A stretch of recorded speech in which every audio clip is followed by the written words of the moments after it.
అందుకే ఇవాళ గల్లీలో ఉండి చెప్తే మీకు వినిపిస్తలేదు. అందుకే ఢిల్లీకి వచ్చి చెప్తాం, మోడీ గారు మీరు వినండి, జంతర్ మంతర్లో మా గొంతు వినిపిస్తున్నాం. ఇవాళ ఢిల్లీకి వచ్చినాం. ఆనాడు కురుక్షేత్రం సందర్భంగా ఒక మాట చెప్పిండు, ఆయనను పోయి రావలే హస్తినకు అని. ఆయనను పోయి రావలేను హస్తినకు అని యుద్ధానికి ముందు, కురుక్షేత్ర యుద్ధానికి ముందు పెద్దలు చెప్పారు. దాంట్లో భాగంగానే మా బలైన వర్గాల సోదరులతో కలిసి ఆయనను హస్తినకు వచ్చింది. ఈ రోజు ప్రధానమంత్రి గారు మీరు వినండి, మీరు మా గుండె సప్పుడు వినండి, మా ఆలోచనలు పంచుకోండి, మాకు అనుమతి ఇవ్వండి, అప్పుడు మీ గౌరవం ఉంటుంది. అదే తెలంగాణకు మిమ్మల్ని పిలిచి పార్టీలకు అతీతంగా 10 లక్షల మందితో బహిరంగ సభ ఏర్పాటు చేసి ప్రధానమంత్రిగా మిమ్మల్ని సన్మానించే బాధ్యత నేను తీసుకుంటా.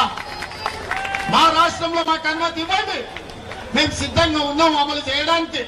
చట్టం అధికారం నీ చేతుల్లో ఉంది కదా అని మా మీద ఆధిపత్యం చెలాయించాలని ఆలోచన చెయ్యదు. మా మీద ఆధిపత్యం చెలాయించాలనుకుంటే నిజాంలకు రజాకర్లకు ఏ గతి పట్టిందో మీరు చూసారు. ఉమ్మడి రాష్ట్రంలో ఏం జరిగిందో మీరు చూసారు. తెలంగాణ రాష్ట్రంలో గడీల నుంచి పరిపాలన అందించాల్సిన వాళ్ళు ఇవాళ ఎక్కడున్నాడో చూసారు.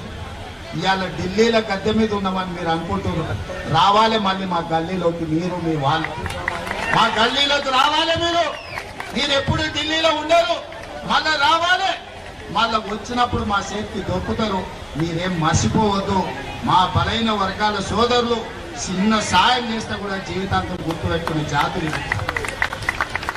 ఆకలి మీద వస్తే బుక్కలు పువ్వు పెట్టినా, ఎండన వస్తే గిలాస మంచినీళ్ళు ఇచ్చినా మా బలైన వర్గాలు జీవితకాలం గుర్తుపెట్టుకునే జాతులు ఇది.